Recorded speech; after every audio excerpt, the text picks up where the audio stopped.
at 2 p.m. Put on your dancing shoes, feel the music, and connect with the best artist Mzansi has to offer. And if you're still not satisfied, you can learn a thing or two about living wild, young, and free with Ama 2K Saturdays at 11 a.m. And for all you bookworms, relax your Saturday with On Writing at 2 p.m., where you can learn from the best writers and storytellers. All this and more on Share Radio, the place to be. Yo, what's good? Y'all listening to Share Radio, where we give you nice shows with a little bit of core in it, and where we promote upcoming artists, music, and more. If you want to share the experience with us or want us to promote your music, go to www.shareonline.co.za or WhatsApp us on 061 524 7755. Depression and suicide are serious issues that affect many people. If you're feeling alone or hopeless, know that you are not alone. There are people who care about you and want to help. If you're struggling with depression or suicidal thoughts, there are resources available to help you. The South African Depression and Anxiety Group offers a 24-hour toll-free emergency helpline for suicide crisis support. Call them on 0800 567 567. Remember, you're not alone. There is hope and help is available. Bengeza kwaye phuhlisa ishishini lakho nathi apha eShare Online. Sebenzisa ezinkcukacha zilandelayo ukusifumana 078 281 0681 okanye usithumelele email ku-ads@shareonline.co.za. Stay informed with the latest news on Mzansi affairs every Tuesday at Share Radio, brought to you by Share Online. This is the time. A very good morning, ladies and gentlemen. Welcome yet again to another exciting current affairs show, which is Mzansi Affairs. My name is Nkepile Mabuse, and I'm not alone. I am joined here by the one and only Mr. Itu. Mr. Itu, how are you, sir? Good, thanks. How's it, Mr. Mo? I am good, thank you. And we are not, of course, alone. We also have Mr. JB on the line. Mr. JB, good morning, sir.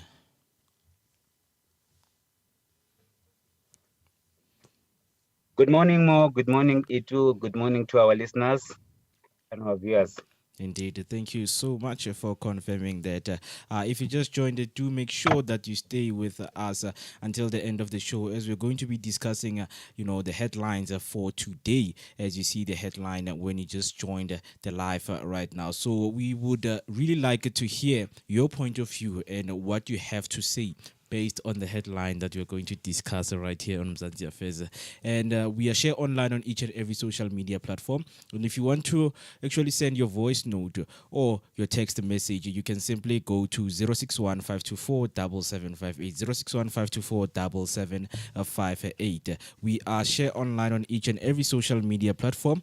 On YouTube, we are Share Online. We're streaming live right now on YouTube, Facebook, and also TikTok. Do make sure that you leave down your comments and get to hear the side of yours on what you think, based on the headlines that we're going to be discussing. So today, gentlemen, we've got, some interesting headlines, and these are the headlines based on what we have been discussing in the past, 3 weeks. As you see, Uguti, I just think it's a very, very high concern, So before I actually introduce the headline, just to, break the ice, I don't know, how are you guys feeling, as of we've been discussing and looking through this puzzle shop, situations. Let me start with you, Mr. Itu. Like, how have you been seeing the situation till today?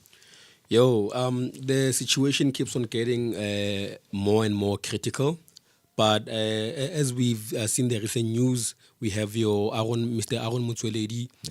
They say that they've come up with a new strategy in which will help the law enforcement be able to tackle this issue a lot better than they have in the past recent weeks. So we're hoping that with this new strategy, at least we might have a really, really positive impact on the matter at hand.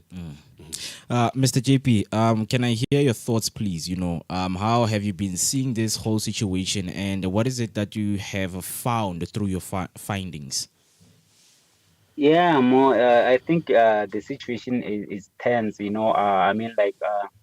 it's getting worse each and every day, but I think the fire is burning because we see government officials, they are jumping up and down and they are making sure that they contain the situation. But more or less, I think we will get solutions soon, each and every problem that we have, because if they get in interview individual, you can see that they are weak. You can see their weaknesses and their positive side. So I think we're moving in a good direction. So we'll win at the end of the day. Yeah, indeed. We also want to hear from you right there, whoever is watching at home, and how have you been seeing the situation of the local Spaza shop, the foreign nationals? And also, we've been seeing a lot of cases of a lot of young kids dying because of food poisoning. So we would also like to hear from you, what is your view? So today we'll be discussing, as much as we speaking about, the local Spaza shops, we know that Spaza shops have owners, Yes. so it is very important to also hear their side of the story, especially the black community, because there are other, black people who own Spaza shop, in which they are also counted, in the scenarios where we have, shops poisoning their products, they find poisons in their products. And we are also going to be looking, yes, Spaza shop owners, they speak out. It's something that we are going to be, reading out to you out loud, and sharing some of the concerns of the Spaza shop, existing Spaza shop owners, on what they have to say on the situation that is happening. And then we're going to be looking at Aaron Motsoaledi talks about the safety concerns about the Spaza shops. We know that, we need a lot of safety concerns on what is happening, and how are we going to move about, as community members. What kind of information are we going to give our community, especially around Soweto? Because as much as we are in Soweto, it is very important to give the people the information that they need based on what we have found, because a lot of information doesn't get to people. Yes. Before we move on further, how important do you think the message should get to people, like as far as it can get? The message, or should I say the information, is of high importance, and the people really must know what we're dealing with here, and they must be informed so that they can be they can strategize a way in which they can tackle this issue. Yeah. So the communicating of the information is really, really, really critical. It's vital for the people to know what they're dealing with here. Yeah. Mr. JP, my question to you will be, do you think that enough information is really getting to people around townships, on the rules and regulation, and, the specified, necessities for people who actually give people products to consume? Do you think that that much information, it is spread out throughout, your locals and the townships? I don't think like there is is it more enough to people to get information what are really happening, but and the other thing that I saw, I think most of the government officials, they just ran to interviews without proper information to inform people. So there is a lot of information going out there that mislead our people. So giving the fact that people want to know what's happening, and they're desperate at this moment of time. So I think maybe if like they can succumb the pressure and get proper information so that they can deliver to people and tell our people what to do in this situation, is something that's gonna be better. But as us, as we are a small platform, but we're trying our best each and every Tuesday to go out there and to give our people information, and we're sharing. We're doing our best and tell people what's really happening in our country. So we try. So people just need to follow us and make sure that they tune in every Tuesday. We'll try our best to make sure that they get necessary information that is needed to them. Yeah, indeed. Speaking of, people who really want this information and us giving them the information, with the information that we have, please do make sure that, you ask us, on what you want to know based on the situation, on what is happening around this issue of the local Spaza shops, so that we can engage with you. We share online on each and every social media platform. So right now we're streaming live on YouTube. If you're on YouTube, please make sure that you engage with us and tell us some of the things that you have experienced with the foreign nationals around your local townships, where they have owned Spaza shops. Have you ever heard of any cases that we can take, and work on it and also pass it, to the officials on what they can really do on that matter that you guys are facing there. And also we are going to be, looking at Dali Mpofu, speaking about his move from EFF to join the MK. I mean, it's no surprise that we are getting used to seeing this. It started with who's this? Shibambu. Yes, Floyd Shivambu. He started his move and went to MK, and then we saw Busisiwe Mkhwebane also joining the MK party. Now we have Dali Mpofu. I mean, it's something that we have been speaking about. That what are the pull factors, that make these people to go and join the MK party? Yeah.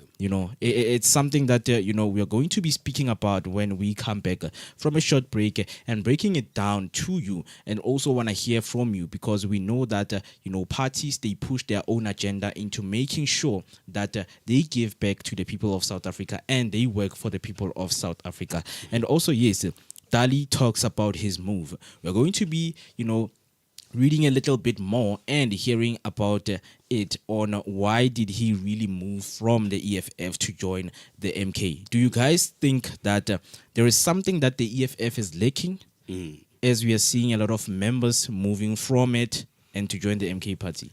After I've heard about the news, I did my own research on the side to actually at least try to get to the bottom of what is really happening in the ANC. In the EFF, sorry. And then I came across an interview with Julius Malema. I'm not sure about the presenter who was actually interviewing him. But Mr. Malema shared some pretty really insightful, insights on the matter that is actually happening right now. So what Mr. Malema is saying is that this moving of the politicians from one party to another is a plan that's been devised long before the MK party was even presented to the people. Yeah. So the politics are complicated, and it's we cannot judge them at face value, because there's a lot of things going on under the carpets, behind the scenes. So I think maybe we can also share with the people on our website on really what took place according to Mr. Malema's saying, Yeah. Mr. JP, can I get your few, sense on it before we go to the break?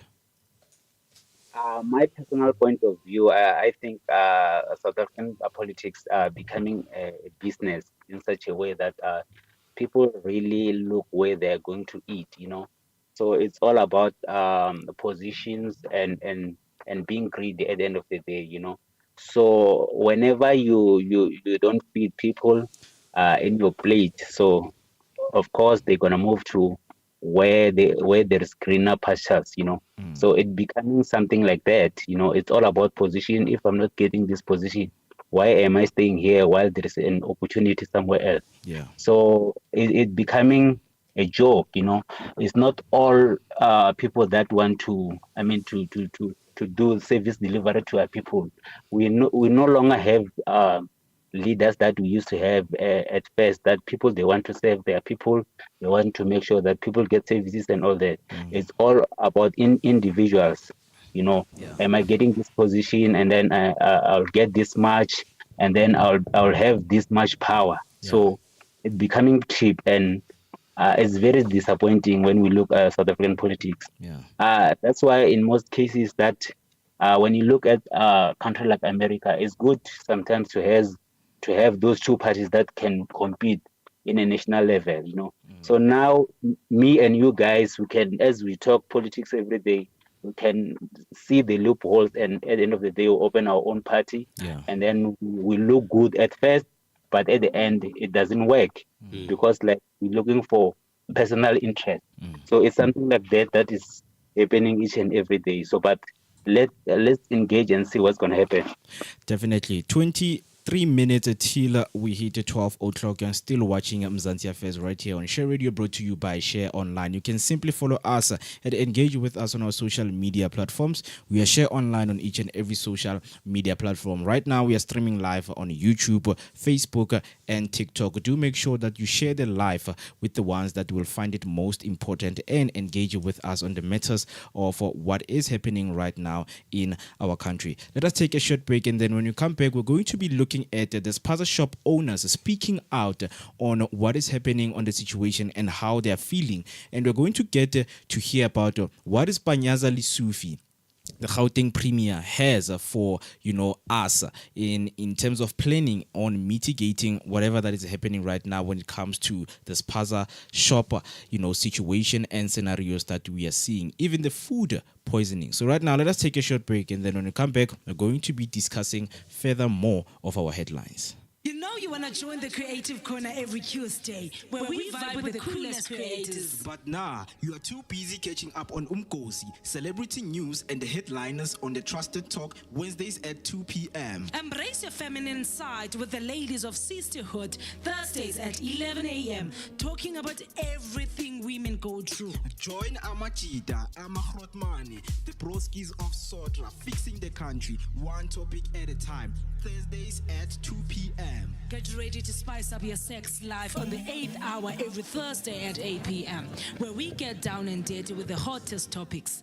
It's all things sex. Start the weekend early with the feel-good vibes of Kasi Lifestyle Show Fridays at 2 p.m. Put on your dancing shoes, feel the music, and connect with the best artist Mzansi has to offer. And if you're still not satisfied, you can learn a thing or two about living wild, young, and free with Ama2K Saturdays at 11 a.m. And for all you bookworms, relax your Saturday with On Writing at 2 p.m. where you can learn from the best writers and storytellers. All this and more on Share Radio, the place to be. You're listening to Share Radio, the best online visual radio station in town. Tune in now and enjoy the best music from around the block. This is Share Radio. Yo, what's good? Y'all listening to Share Radio, where we give you nice shows with a little bit of go in it, and where we promote upcoming artists, music, and more. If you want to share the experience with us or want us to promote your music, go to www.shareonline.co.za or WhatsApp us on 061 524 7758. Depression and suicide are serious issues that affect many people. If you're feeling alone or hopeless, know that you are not alone. There are people who care about you and want to help. If you're struggling with depression or suicidal thoughts, there are resources available to help you. The South African Depression and Anxiety Group offers a 24-hour toll-free emergency helpline for suicide crisis support. Call them on 0800 567 567. Remember, you're not alone. There is hope and help is available. Bengeza kwaye phuhlisa ishishini lakho nathi apha eShare Online. Sebenzisa ezinkcukacha zilandelayo ukusifumana. 078 281 0681 okanye usithumelele email ku@shareonline.co.za. Stay informed with the latest news on Mzansi Affairs every Tuesday at Share Radio, brought to you by Share Online. This is the time. Spaza shops have long been a lifeline for the township economy, providing essential goods to communities. However, recent foodborne illness outbreaks, which have resulted in the hospitalisation of over 200 pupils and the death of 23, have raised serious concerns about the regulations and bylaws governing these shops. Other business owners argue that the tax enforcement of bylaws is compromising public safety. Veteran Spaza shop owner Dali Malibu, a Spaza shop owner who has been in business since 1982, has told ENCA that existing bylaws have made it easier for foreign nationals to dominate the Spaza shop market while ignoring the regulations. From what I know, foreign nationals are supposed to have the correct documentation to operate Spaza shops, but I doubt this is the case here. Everywhere I turn, they seem to be running shops. I'm starting to wonder if these businesses are even regulated, and if so, by whom? Okay, let me do this, just to get a glimpse of what we are looking at. And then we have Usonto Mayane, owner of TT's Spaza shop in Alexandra. She explained that she began losing customers who prioritized lower prices over quality, which ultimately led to her business collapse. I mean, gentlemen, I think it's something that we really need to be looking at right now. Because when you're looking at Spaza shops, you send your kids to buy products over there, and then as a parent, you notice that, okay, Mrs. Sonto Mayane is actually selling her products on a higher price, then you have a foreign national who is, selling the same products, but now the quality of the product is not the same as Sonto Mayane, So it is the problem that we are looking at. What do you think really push people to be doing these kind of things? Mr. Mo, when it comes to the state in which we are at in this country at the moment, we are facing high levels of unemployment, So people try by all means to save as much as they can. Yeah. So they to the point that they would rather compromise on quality just so that they can get products at a much cheaper price. Yeah. So I think that's been the pushing factor on this regard, that people would rather go buy for cheap but then compromising on quality. So that's the reason why people were choosing to buy now, or let me say not were, but are still buying from foreign-owned local shops, whereby they just neglecting our fellow South African owned shops. So that's the case, I think, on my side. Yeah, I mean, before I go to you, Mr. JP, I just want to re-emphasize, what I've just read right now. And it's especially somebody, who is owning a local store right here in South Africa. Her name is Sonto Mayane. She said she began losing customers who prioritized lower prices over quality, which ultimately led to her business collapse. I mean, it's a difficult conversation to have, with people that you see now we have young kids and children dying over the decision that you guys are making, As the adults. Yes. The next thing you say, these people, they must go. But people like Abo Sonto, they were selling good products, quality products. But now we decided that we're going to go and buy cheap products. I want to hear your thoughts, Mr. JB, about what we have just read from the Spaza shop owner Sonto Mayane. More and Itu, we just need to be honest to our people sometimes, as black communities, So I'll try to be brutal in this truth, because like as black people, we need self introspection for our black community, when it comes to support each other, when it comes to business, you understand? So we have this thing of thing or black community that we don't support each other as black people, and we don't want to see another doing well, you understand? We start there. When we start this puzzle shop issues, our black communities and our people were owning this puzzle shop before foreign people come here in our country and take over. So it was always the case that if I know that more is got a puzzle shop, I need to go to support. It's going to be a difficult thing as a neighbor. I would rather go to far shop, right, or go to town. You understand? because I don't want more to progress with my money. That's the mentality of black people. So secondly is it is something that we know, when strangers come, you understand, we wanna be like shining in front of them, show that we have money, we flash, we wanna go and buy, we can buy this and that, you understand. Yeah. But when it's our people, it's a different story. So I think maybe you guys really understand what I'm talking about. It's Yes. everywhere, understand. So the difference with foreign nationals is like they support each other. Yeah. They are one thing. How they took over from our people is like when they come to the country, they see the gap. You understand that we're not supporting each other, we don't like each other, and then they dominate. It's Yeah. easy. They bring a brother from another brother that is not working, owning the spaza shop, living to another one. We know the story. You understand? And then they started their own factories to produce cheaper and things that doesn't have quality, that's killing our people right now. So those things, it's easy, it supplies every spaza shops. They can give you a stock for 30,000 without you going to buy those stock. They know that you make profit and then you'll pay them later. That's how they overtake our economy and dominate. It's easy, it's clear, we know that. Yeah. So so that thing that we don't want to support our own is what kills our people. Yeah. So if we are black people, let's try to support each other when it comes to business, give each other information Yeah. and share, and hold our hands together so that we can run our own economy. Yeah. You understand? Yeah. So if we don't do that, we're still gonna suffer, and people, they will come from outside and kill us and kill our people. Now, because we have a crisis, people are dying. You understand? That's where we're starting to talk about this. They always say that prevention, is better than cure.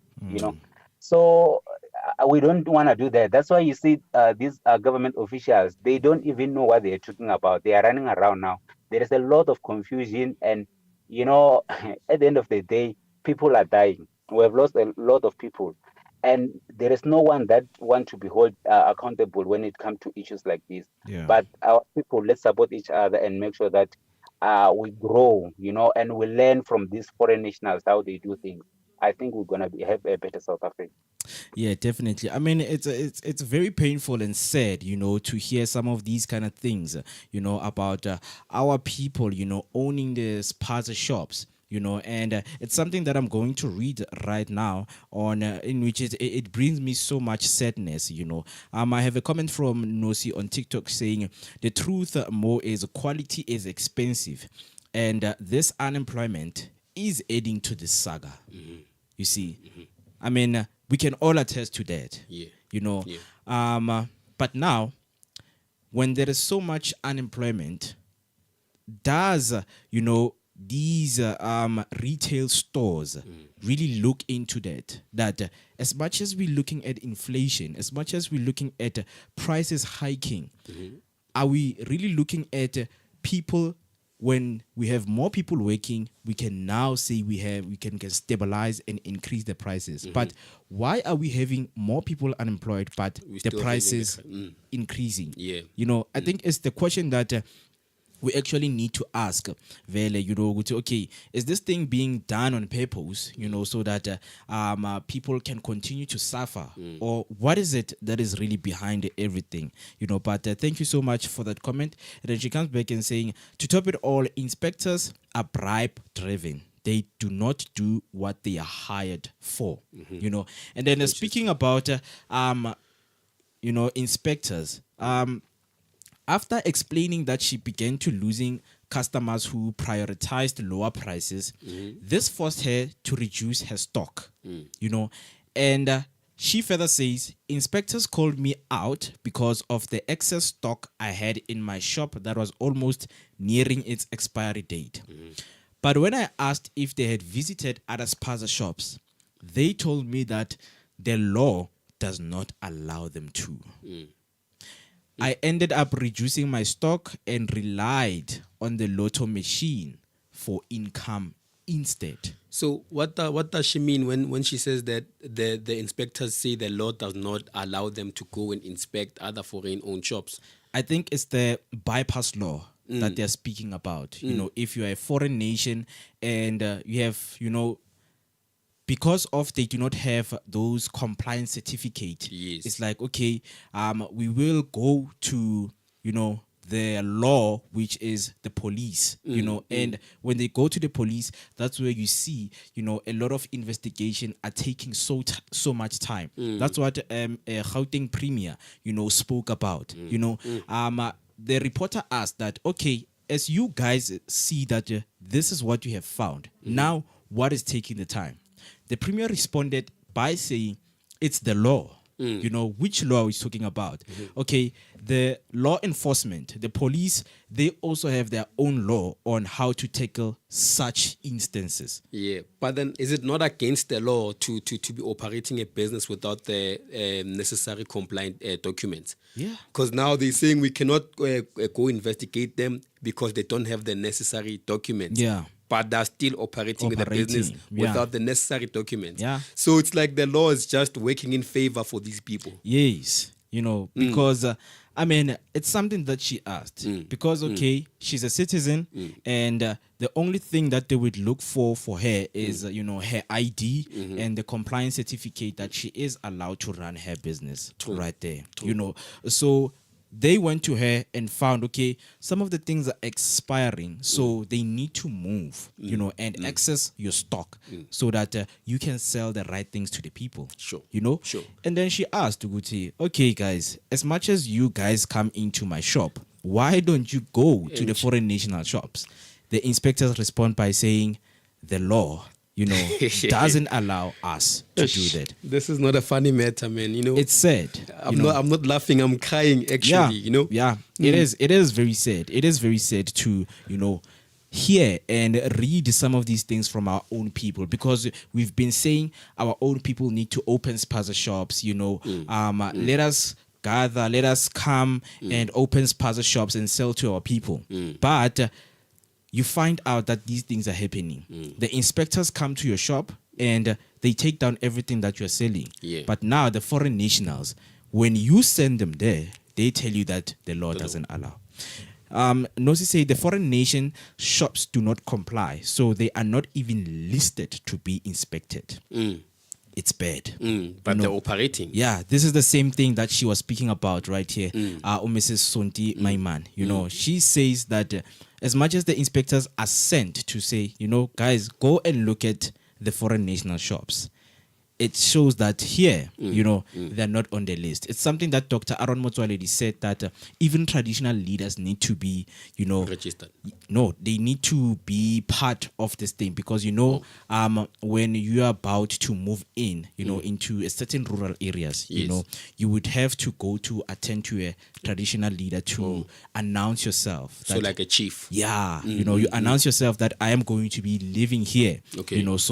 Please don't don't be shocked, on the movements and when you see people moving in and out. Yes. So he said that also traditional, leaders should do that. That if a foreign national comes and open up a shop, they need to create a database for them so that whenever something happens, they know that they have them down on the books. Sure. If a child consume a snack that is bought into that shop, and then it is found that that shop, is on the books, there will be repercussions. Yes. But now we are not seeing that. We are seeing these people, selling. People are dying each and every month. We see cases of people dying and being poisoned, but no one has been behind the bars. So I think it goes back to the issue of them not being registered with the state and not being compliant. Yeah. So if you're not registered and you're not compliant, it means the state does not see you.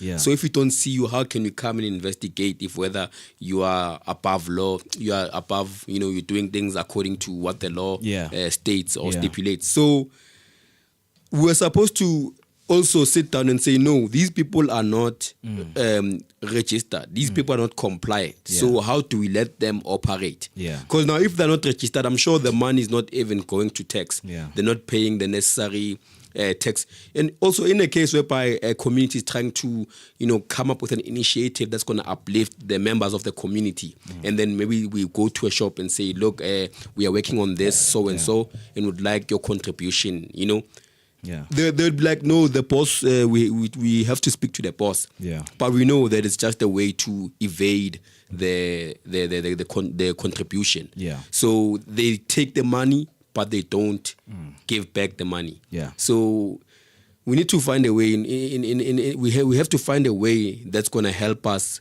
take back the economy. Yeah. Because now these people are taking the money and there's no way in which it's coming back into the community or even going back into the government to assist the country. Yeah, definitely. As I move to the social media, I also have comments on my YouTube. I have Nyazwai Ayele saying, no border percent. I hope you can, translate that for us so that we can understand and actually engage with you just to get to hear what you are saying. And then Refugee Rasekhanso saying, our people will tell you Spaza shops are cheap. That's a comment from Refile. And then Pelbalo is saying, I advise people to buy food at ShopRite, Pick and Pay, etc. Not Spaza shop for their health and to stop all this drama. I think we are in the situation right now where we have people panicking. And now in this moment of acting out of fear of what is it going to happen if I, send my kid or, I give some money to my kid, and they go play around, they buy on the local Spaza shop, and then they find out that, the snacks that they have consumed is poisoned. I think it's fear that is growing among people. We are going back to that thing, okay, let us go back to buying at, the known retailers. But the known retailers, they're expensive. We are still going to go back to the same situation that we've been facing.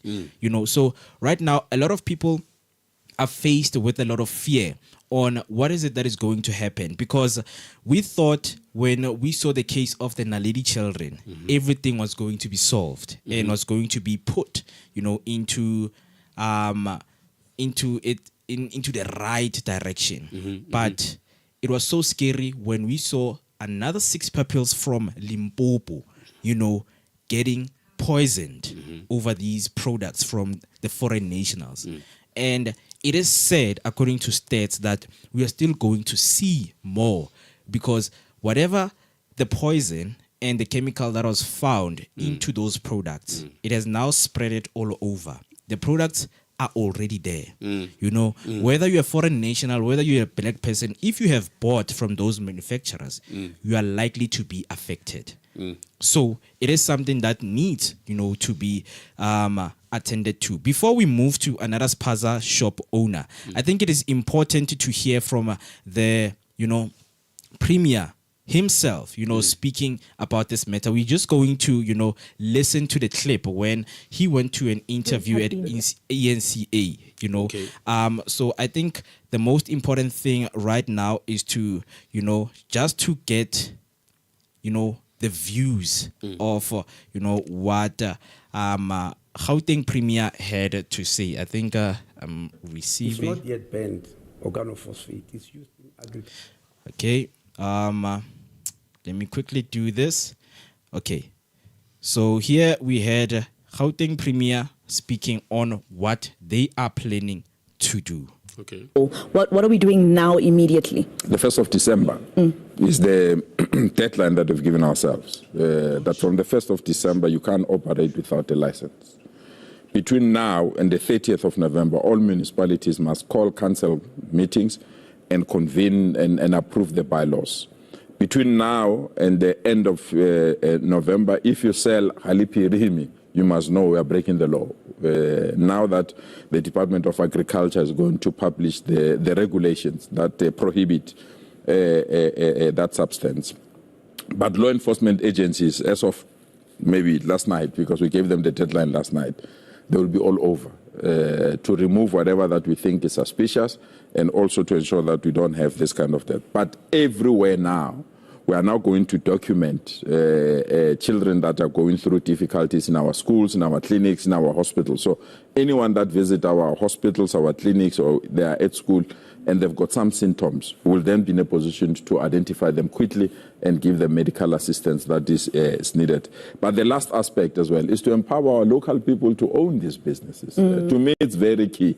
Is to say those that wants to own businesses, they don't have finances, which door to knock out. So we've established that particular door so that we can have stability in that particular market. Premier, while I still have you here, you also apologize for the water crisis that Gauteng is facing, Joburg residents and Tshwane residents in particular. There's Okay, I think we're just gonna stop it there, you know, because if you heard correctly, you know, he spoke that some of the products, they're going to be removed. You know, if this product is being heard that, you know, it was the cause of what happened to a certain kid that was lying at hospital or who have passed away, you know, they're taking it away. You know, things like halipirimi, you know, are not going to be on sale anymore. I mean, it's something that I want us to discuss, gentlemen. You know, I just want to know from you, do you think this is, you know, they're doing enough? Do you think this is them taking a step? Let me start with you, Mr. JP. Ito and more our viewers and listeners. I think there is a number of things and factors adding to this issue. You know, the first thing that I see that we have a state of emergency in our country because people are dying because of this, whatever that is happening. But I think the government is not doing enough in terms of protecting our people out there and tackling the issue of what's really happening, you know. I think the Premier was talking about a lot of things, and you can tell that he's smart when he's answering questions, but it's not basically what's happening on the ground, you know, because we face the reality at the end of the day and see what's happening to our people. So go to the interview and answer questions right and try to make sure to contain people for such period. It's not right. So I think government should deploy in case of state of emergency because people are dying. There were things that's supposed to be stopped to be distributed in the Spaza shops. There were Spaza shops that's supposed to be closed by government at this state of time, you know, that they mustn't operate until a certain period. We solve the issues.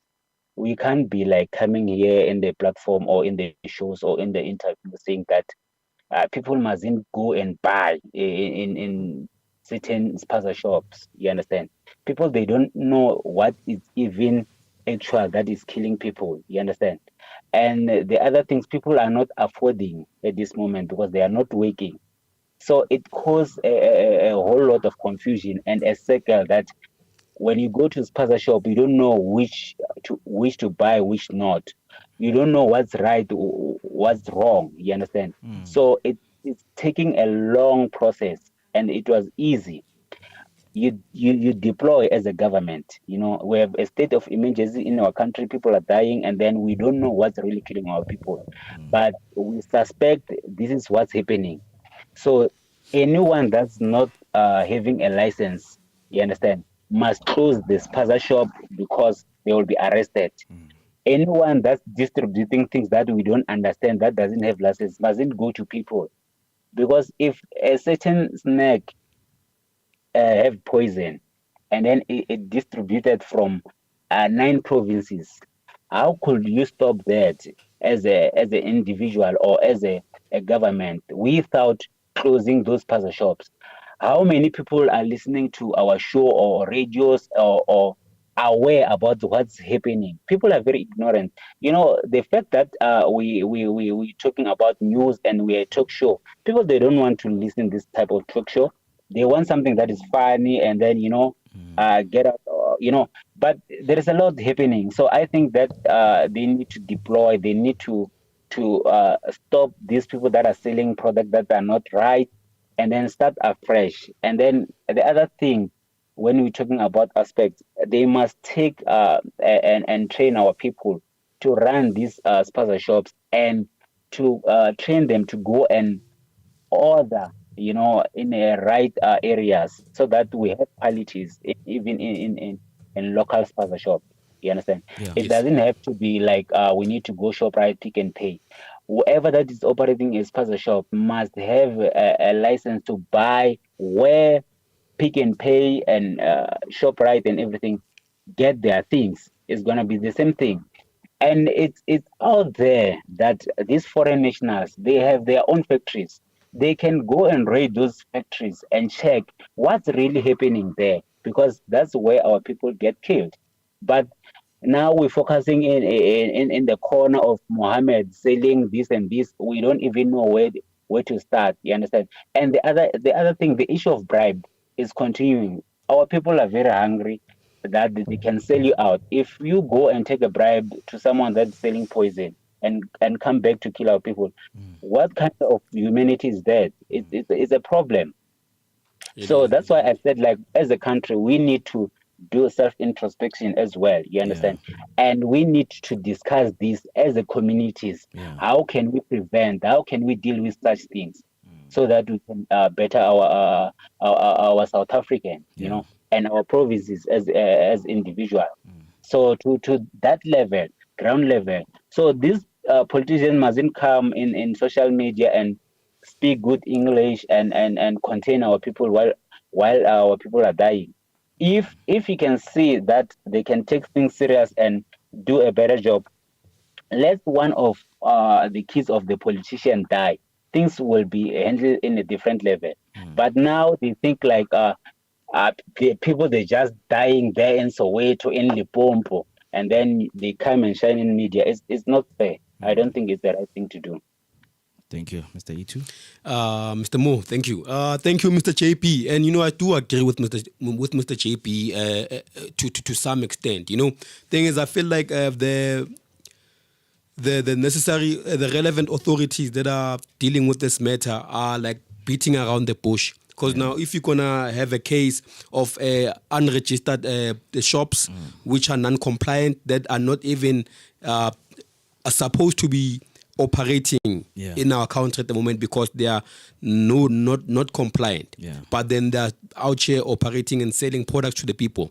And then when we have such cases of poisoning, and then they're gonna go high, we're gonna ban Akhali Pirimi, as if Akhali Pirimi just took itself and put itself in the food. Yeah, and an interesting fact before, sorry to, you know, before I let you continue, Organo's fate, it has been proven that it is one of the toxic chemicals that has been found inside the red poison, which is halipirim. You know, so I think that's why the premier went on and said we are going to, you know, take away, you know, and take them on the market. You know, things like halipirim will be taken out of the market because Organo's fate was found, you know, it is one of the toxic chemicals. Okay. Yeah, but yeah, I was just correcting you that. All right. You can continue. Okay, sir. thank you on that part, Mr. Mo. So as I was saying, that even if they can remove organophosphate or hadipirimi from the food stalls,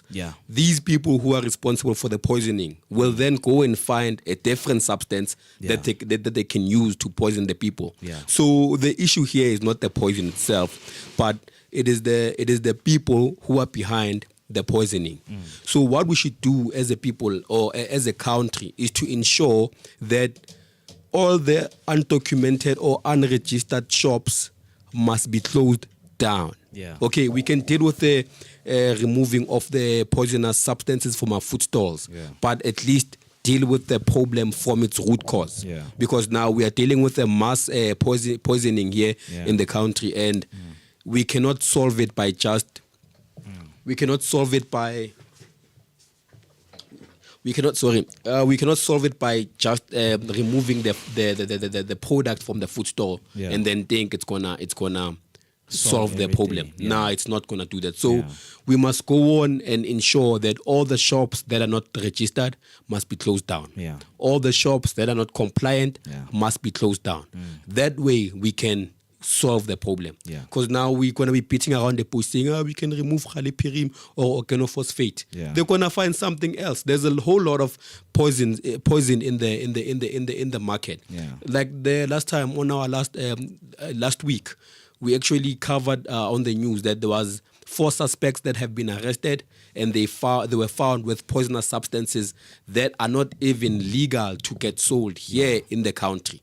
So these things can be bought, sourced from somewhere else, and they can be used in the foods and poison people. Yeah. So the poison is not the issue. The issue is the people who are providing poisoned food to the communities. So we must deal with those. Those are the problem here. Yeah. So the thing of trying to remove the poison from the food stalls is not going to help. I think what we can do is to just close down the unregistered shops. The non-compliant shops must be closed down. Yeah. Definitely, because when you speak about unregulated shops, it's something that I'm going to cover, because the government came forward and they have created these new bylaws for Spaza shop, in which is something that I'm going to go through with you guys in a moment. Right now, let me just go back to my comment section on YouTube. I have Refilo saying, sometimes I think people owning Spaza shops don't care because you won't see them eating the stuff that they sell. Nope. Nope. Which is also, a valid, comment right there. And on my TikTok, I have Nosi saying, I agree with JP. This is an emergency. It is a national crisis, because we know that we declare something a state of emergency when we see that people's lives are being lost. We can't only say state of emergency when the roads are being flooded with water, the houses are being swept away. But we are speaking about a chemical, a poison that if a number of 1,000 people or 10,000 people can consume it all at once, they are going to lose their lives. True. So it is a national emergency. It is something that needs to be looking at, but we are still following up on what they're trying to do, what the government is doing, what are the premiers and ministers are doing, as we know that the 7th administration, which is the GNU, is really looking into this and has deployed a lot of experts to deal around this matter. So moving on, our Spaza shop owners, as I was still reading there, we have different Spaza shop owners speaking, especially black people, who are owning these Spaza shop. So they say another Spaza shop owner, Tiamo Mphahlele, said bylaws governing the handling of food products, including monitoring stock levels and expiry dates, had taken a backseat. She told the reporters that she doubted the newly established Spaza shop adhere to these rules. In 2014, the Supreme Court of Appeal ruled that asylum seekers and refugees with valid permits have the legal right to operate businesses, including Spaza shop. This ruling followed Limpopo's Operation Hard Stick, which targeted businesses owned by foreign nationals, and while it legally protected foreign entrepreneurs, tension remained in most parts of the country 10 years later. Community leader Molefe voiced concerns about the state of township Spaza shop, saying weak bylaws have allowed economic power to shift to those who turn a blind eye to regulations. We no longer have a township economy. It has gone down to the drain. Michael Ramotopo said Deputy President of the South African Spaza and Tuck Shop Association, the SASTA, agreed. He claimed that the government is not adequately addressing the compliance of Spaza shops and accused authorities of failing to enforce regulation, saying some health inspectors allegedly collude with foreign nationals. Ramotopo appealed to the government to grant SASTA the power to regulate Spaza shops in order to address the issue of non-compliance.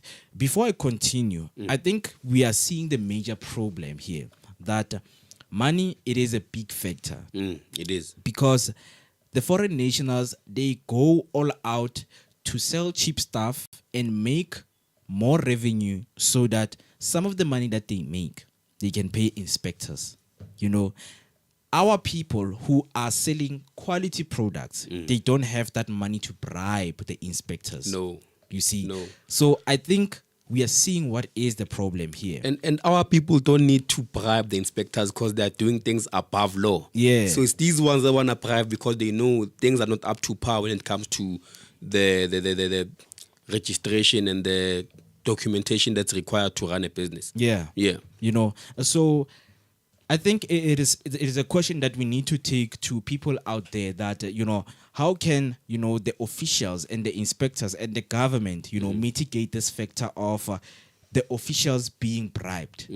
Are we saying we need to change inspectors so that we can now, reinstate or, hire the ones that we believe that they're going to do the right job? Or money, it is going to be a huge problem?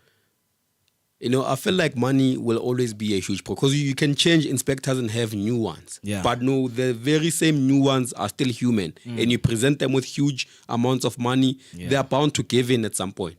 So in this case, I still say, Mr. Mo, let's close down the unregistered shops. Yeah. Yeah. I'm not going to say foreign owned or whatnot, but unregistered. Yeah. As long as you're unregistered and you're not compliant, we close you down. Yeah. End of story. Definitely. I have a comment from some Nocha saying, that's true, my brother. Bribes is killing us. ANC killed our nation with this thing of bribing because I believe that our leaders are the ones who show, the followers of how it is done. If you're going to pay money to, let people get out of your own way. If it's working, it's something that a lot of people are still going to use it. It's true. So Mr. JP, I just want to hear your thoughts, because a lot of people mention that, when inspectors go to foreign national shops, one of the major thing that they mention is the bribe that the inspectors are being offered. What is your thoughts around it? I think I was very clear that it's a state of emergency, for a country. So, which means we need to deploy. It's simple. So, we have our own inspectors that were not doing the job right because they were taking bribes. That's why people are dying. Yeah. So, we need to deploy other inspectors that will inspect inspectors. I don't know if it makes sense. Yeah, so, it it has to be a follow-up, to each and everything, and people must held accountable and responsible for whatever action that they take. So if you send an inspector in a Spaza shop, there must be 2 or 3 of them that will come and must get the same findings. I don't know if I make sense. Yes. Yeah. So that the first inspector came, he find this and this, second one came, and the third one. So that is gonna be simple. Shows that shop is being inspected, and are we getting the same findings from the first inspector to the third one? Yeah. So if it's not like that, one person can decide, or 2 when they came, that now we're getting 50,000 is 25. People are hungry out there. So it's better we say this shop is complying, or let the shop continue selling. Do you understand what I'm saying? So it's all about the government to take us serious and deploy for now and take this matter into consideration and make sure that our people are safe. I would like to add on something, Mr. JP. So we're saying that we must maybe get inspectors who will inspect the inspectors, right? But then the inspectors, the first group of inspectors, how will they inspect the foreign-owned shops if it is not allowed for them to do so because these shops are not recognized by the state? Okay, I'll say that it's easy. It's an eye-opener what's happening, because we have a ghost shops, Spaza shops. Yes. So that's why I'm saying that whatever Spaza shop that it's existing, but it's not existing in the database of government, it needs to be closed down. No discussion about that. Thank you. That will be simple. So it will be easy for us to know where we're going to inspect because we deal with a database. Yes. When they come and find that your Spaza shop is not in the database, there is no negotiation. That shop needs to close down. Right there and then. Yes.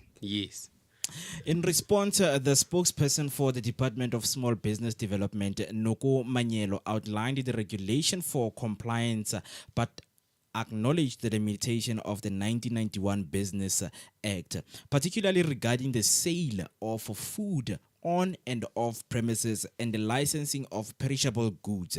He said the department is working on a new legislation to improve enforcement and compliance, and urged organizations like SASTA to help facilitate better coordination with enforcement agencies. In the meantime, Gauteng Premier Panyaza Lesufi announced the new bylaws for Spaza shop, including their re-registration.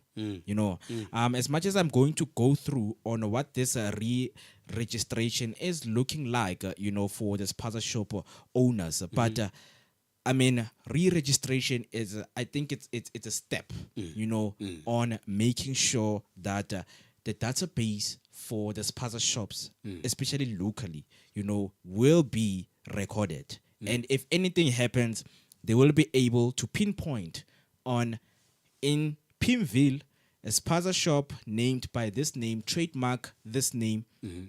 That's where the incident happened. What are the repercussions? I believe this is a step further on making sure that these things are going to be prevented from happening. Nosi saying they must close all of them. All of them. Each shop claiming to comply will go produce documents. Yes, but then also it's like they don't want to close down these shops, Mr. Mo. When they say they want to go through a re-registration process, it's like they're giving them an opportunity to say, okay, guys, look, we've had these issues, and now for us to solve these issues, the solution would be for you guys to register. Yeah. But even if they still have registered, they'd still do the same thing they done even if they were not registered. Because the issue here is them selling food that is not fit for consumption. Yeah. And then even if you are registered, but the way you operate business, registered or not registered, it's still the same case. So we have to close them down. Yeah.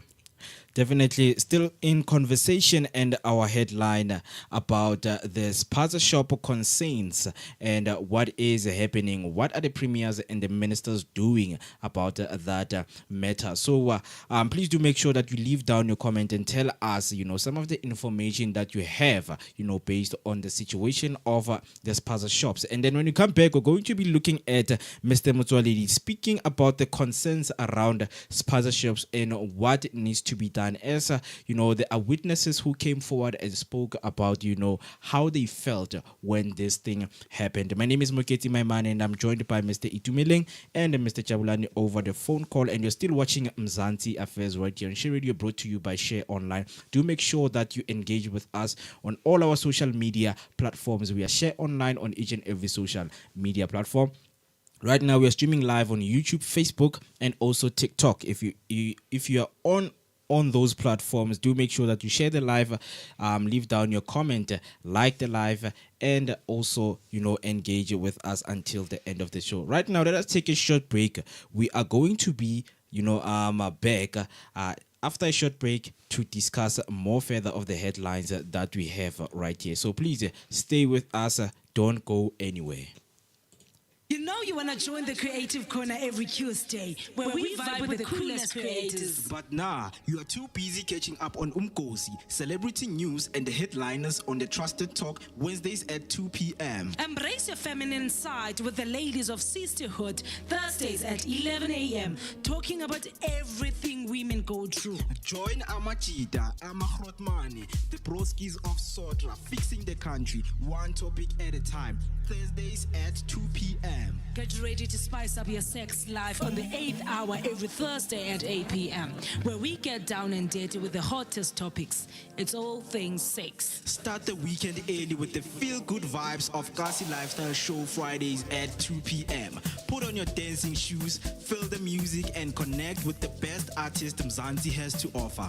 And if you're still not satisfied, you can learn a thing or two about living wild, young, and free with Ama 2K Saturdays at 11 a.m. a.m. And for all you bookworms, relax your Saturday with On Writing at 2 p.m., where you can learn from the best writers and storytellers. All this and more on Share Radio, the place to be. Stay informed with the latest news on Mzansi affairs every Tuesday at Share Radio, brought to you by Share Online. This is the time.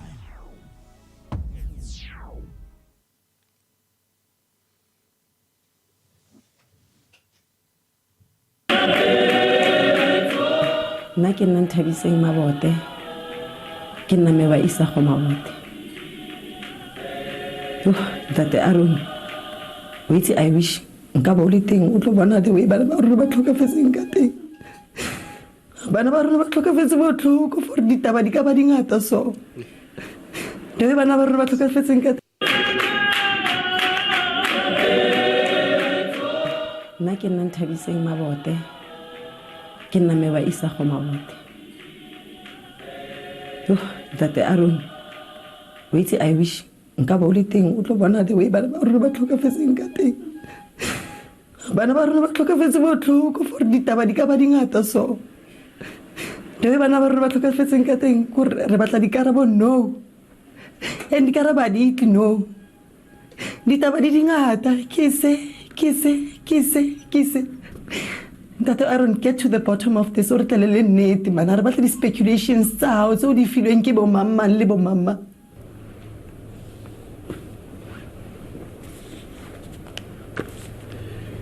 Nkepile, when a child dies of organophosphate, it's a terrible death. That I can assure you. So I understand them. It's not a very nice death. It looks like you are drowning while you have not been thrown into water. You are drowning from your own fluids. So it's not a very, very comfortable death. I understand that very much. It's very painful, and for which we really feel for them, and we accept and understand the anger.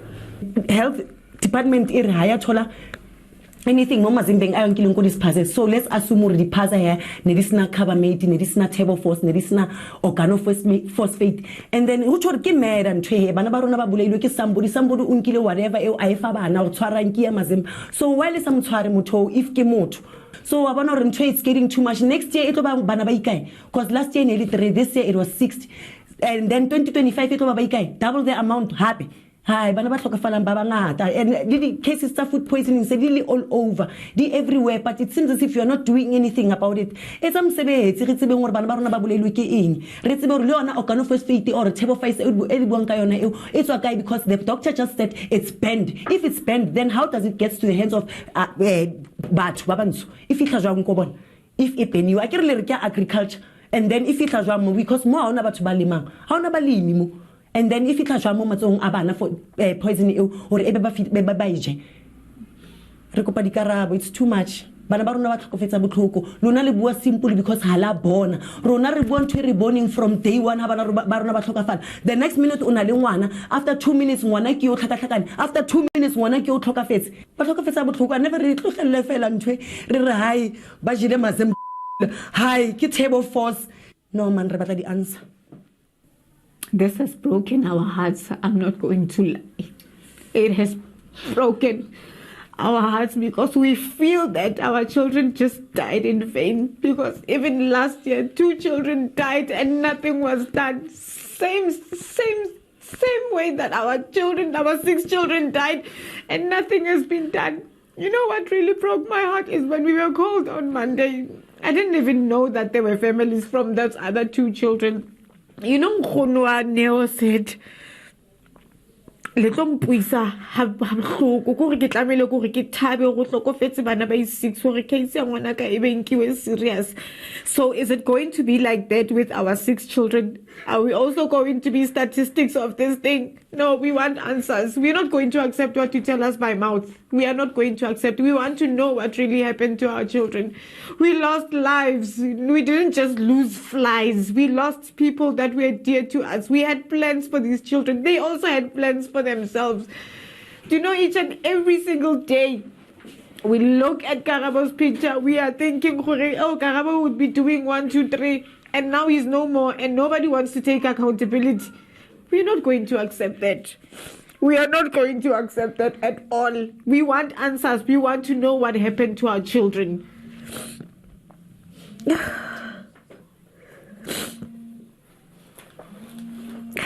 And where are the toxicology test results?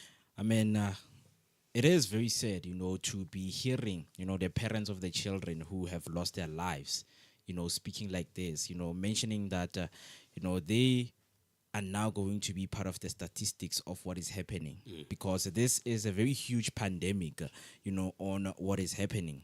And I mean, looking at the face of Aaron Motsoaledi, he is in disbelief of what he is seeing. Parents have lost their lives, and it's something that needs to be given to people, and the answers need to be given that this is what killed them and this is the culprit. We have taken them to jail, or we have taken them to jail. The manufacturers who were doing and were producing these things, they are behind bars. So we apologize on what has happened. This is the results that we have for you. But it is sad to hear a mother and a parent crying like this, but nothing has been done. The only thing you can give the parents is that organophosphate. It's what has been found. But how does this thing get to the people? How is it, possible for it to be inside the food that the kids consume? It's something that is very, very questionable. It is. Yeah, but I just want to hear your thoughts, gentlemen, on what you just heard, and what you just saw right now from the parents, and looking at what Mr. Motsoaledi was looking like and said in the moment. Let me start with you, Mr. JP. Please. Mo, it's very disappointing to hear people crying, like that. I mean, like, and it's sad. As an individual, I feel it. I feel from those people, what they're feeling. It happens that I've watched the interview for minister, so I think he was just being a bacon in a frying pan. He couldn't execute the answers to the journalist, or give the right information to our people. So it's very sad. But all I can say is that our government is failing our people as well, because they've deployed him as a minister to stand for health and for every thing that is happening there. So it means he need to carry the responsibility in his shoulder to make sure that the pressure that is happening and the people that are dying is being succumbed out there. Yeah. So he's not doing his best actually, because I think he ran to the media without proper information and giving people right things that they need to know. Because when they cross question him, there is a lot of things or being exposed for him not having enough and valid evidence of what's really happening. It was a written paper or things that he need to say to the media, and then so that it can pass. Unfortunately, we're following up and we're watching as a country. It doesn't matter who died, more especially when people are being died like flies. It's really concern. That's why I use the word state emergency. Even Ramaphosa is supposed to be commenting about this, or each and every politician need to be on the ground there and check what's really happening, because we are in a crisis as a country. So we really need answers, and we want to see the solution as quickly as possible. So I think we're taken for granted, and our government is failing our people. So I hope since we're follow upping and people are complaining, maybe something will happen, but it will be a miracle the way they are doing things. But let's hope and cross fingers and try as communities as well to engage and to give solutions to such problem to our people. Mr. Ito. Hey, Mr. Mo. Mr. JP, thank you, man. So Mr. JP talks about how Mr. Aaron Motsoaledi was left with nothing to say. You know, he was, I don't know if dumbfounded is the term we can use here, but he was, you know, he touched about also how these government officials, these politicians run to the media to try and address without the necessary information they have. Yeah. I think what they do is it's just a matter of damage control, you know. Have a press conference, let's take out a press release statement and just fill people up on the matter that's at hand and just come up with these terms and term this and term that. But, you know, you seeing a parent here who's devastated by the loss of their child. And as she stated that they had plans, the kids had plans themselves for their lives. And now they are gone because of some things that are happening. So when it comes to the gentleman like Mr. Motsoaledi, he's going to be diplomatic in this matter, trying to, you know, be civilized and whatnot. But right now, this is not a time for us to be civilized. You know, and you know, as residents of South Africa, we are not held by any policy. We are not expected to navigate according to a certain policy put in place by whoever, you know. So as a people, because we see the government is trying to be diplomatic about this, they're trying to follow the necessary policy or procedures and whatnot, and then we are not governed by those.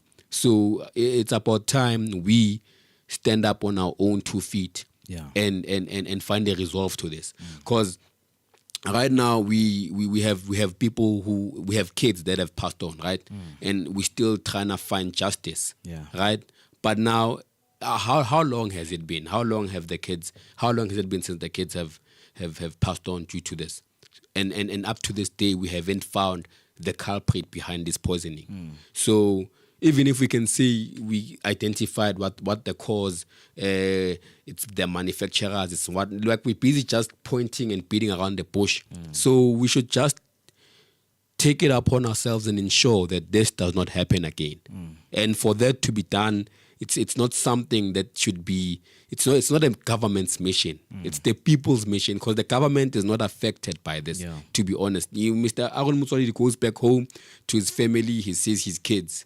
And he knows that the kids may not be affected by this because they do not buy things from the foreign-owned Spaza shops. I mean, he's the health minister. He's the health minister, so he knows what must be eaten and what must not be eaten. And the kids know also as well.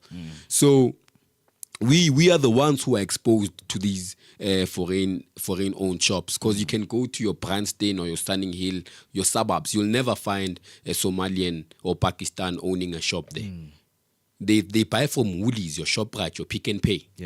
And then we are the ones who are buying from here. So if we're going to wait for them to decide for us or to act for us, then this is going to be the case that we're going to be dealing with month after month after month after month. You know, it's so, I had goosebumps, man, listening to that lady pour out her heart, you know, to her loss. So for us to do something about this is to just stand up and close the shops. So I think what we can do for now is to sign up a petition. A petition to close down the shops, and then we can have as many people vote on this. And then it can be taken up to action. So if they don't pass the petition, so it's an uprising, Baba. Something bad is coming, really. Something bad is With coming. 11 children dead in the last month after consuming what's believed to have been poisoned snacks, many questions have remained on what is really happening. Sasa Pero on TikTok say, how can you give a foreigner a key point of our country, food selling in the community food? You know, community food must be closed. Another problem, so some not just saying, another problem foreigners having big guns in our country, when our community try to find answers, they shoot. Nomtandazo say, it's true, my youth, our life of our children depends on you, our youth. definitely, because I believe that a lot of information is being shared right now, and I think we have more knowledge and more common sense on, seeing the trace and checking what has been happening. I can't continue to buy on a retail store that has been on the news, for people who have passed away. I mean, children have lost their lives here. So I think it is believed that also our parents, we must, encourage them that we need to stand up to whatever that is happening. Because if you, somebody who is owning a Spaza shop, you see a number of people, raising their concerns over what you are selling, definitely something has to change. And we are giving them the power, as much as some not just talking about the big guns, we are giving them the power that when we stand up to them, selling bad things, they come out with guns. We have heard cases. Then they better use those guns. They use those guns. They must be prepared to shoot us now. So a lot of concerns are really raising that these people, are they doing it on purpose because they know they can defend themselves if danger comes their way? And they're protected by the state as well. So, I mean, how can you actually, even we know that they're illegal guns, but if you hear that a foreign national owns a gun, it is, you do not have to drop the investigation. You do not have to look the other way because this guy might be responsible for your child's death tomorrow. We've had cases of foreign nationals shooting community residents. Because they, I understand sometimes the looting, yes, as a person you have to protect yourself. But now you protect yourself with an unlicensed firearm and then there's nothing being done about it. So if they want to shoot that, they can shoot us, my friend. A lot needs to be done. So right now, I just want to move to a conversation because it is very important to also hear from the health minister. As much as he was, being shown the videos of, mourning mothers, we really need to hear what he had to say and what was the response of him from the interview. And when you are told that there were incidents last year and before, don't you ask for those toxicology results so that you can make an informed decision about what is happening and give us direction, because the country is directionless right now. And you are supposed to be leading us. The country will be given direction. When? Because, please. The country will be given direction. We've sent people, they've been busy doing mapping. For instance, they've been doing epidemiological mapping. They've been doing what is called oral postmortems. They've sent samples and swabs to laboratories. That work, we've not yet released it, still there. And you are the one who said we mustn't release work before time. Before you know the final results, we must not succumb to pressure. We must wait until we have got everything. And the NICD promised me that by Monday, they will be having everything now as a sort of final, that this is what we've done, this is what we found in these Spaza shops, whether the packet in the specialized laboratories is positive or negative. All that will be able to release next week, Monday. Minister... And the president actually announced yesterday that he would like to address the nation. We'll give him that information. Really? Of course. He Finally, said so. 20 children, more than 20 children are dead now. And if your department was doing its work as far back as 2010, I will share this with you. Experts have been warning about this organophosphate street pesticide crisis. Children have been dying for years. This is not the first time. Nkepile, let me tell you this is research I'd like to share with you. Organophosphate, no, you can keep it. Children have been dying, and experts, academics have been warning. Organophosphate is not yet banned, right? It's not yet banned, organophosphate. It's used in agriculture. You can buy it anywhere, Minister. No, I'm still telling you. You need a certificate from the Department of Agriculture, and they must train you. They don't just issue that certificate from what they told you. You go through training. If anybody else sells it, then it's illegal. And that's exactly what we're trying to find out. When I said we're still doing all these mappings to find out Through what source did it come to the people? Whichever source we know is illegal. How did it come? How far spread is it in the community? How did it reach people? Then we'll make a decision. Are you shaking your head because you said that's not happening? No, but only now. When should I This have has done been a problem for years. I didn't know about this problem Academics for years. have been warning for years. I don't remember Research any document. after research has been released by the University of Cape Town, warning about this Nkepile, crisis. if there is any research about I'm sharing organophosphate, it with it was you now. never given to me. I'm just seeing that document from you. It has never given to me Why? at any stage of my life. No, you are maybe you read Why more have than they me not- because No, I believe your once. department should be arming you with information so that you can make Nobody responsible decisions for the nation. Nobody gave us any research document. It's a problem. Yes. That is a we problem, usually Minister. get research from the Medical Research Council, they give us, and universities. One day research they give us.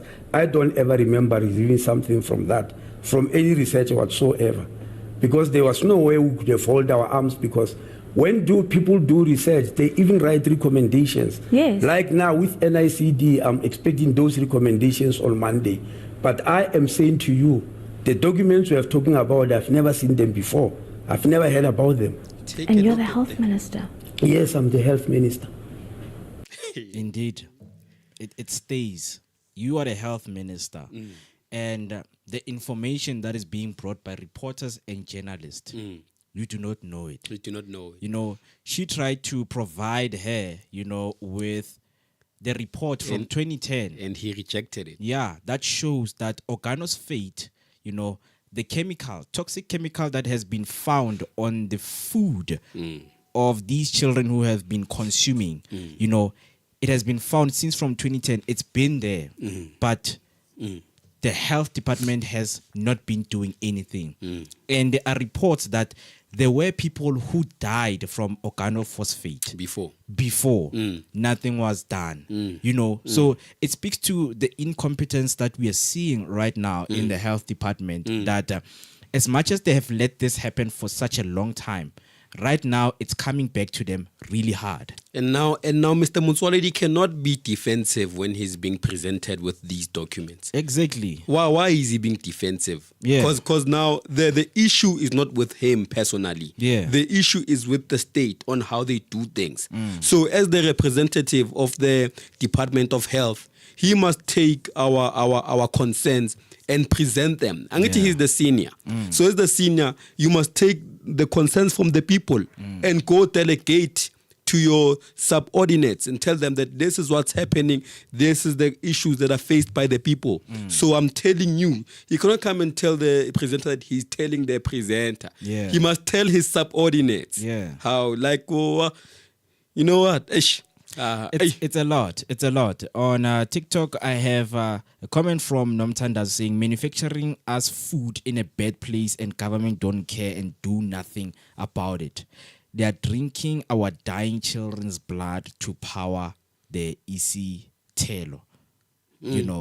I mean, there's a lot of things, that people are saying and speculation. They don't have the right to run around in our country. Laba balithengisile izwe lethu. They don't care laba baphila ngamagazi abantwana bethu. Basebenzela usathane laba. So it's really some things that we are hearing from concerned citizens, people who are facing the realities of, the food poisoning in their communities. And we can't be quiet about it. Nope. And it's something that we really need to look at, because just because it didn't happen to my family, it means I should be quiet and not speak about it. It's something that we need to be speaking about it. Yes. Thank you so much for the comments, ladies and gentlemen. Keep them coming. We are share online on each and every social media platform.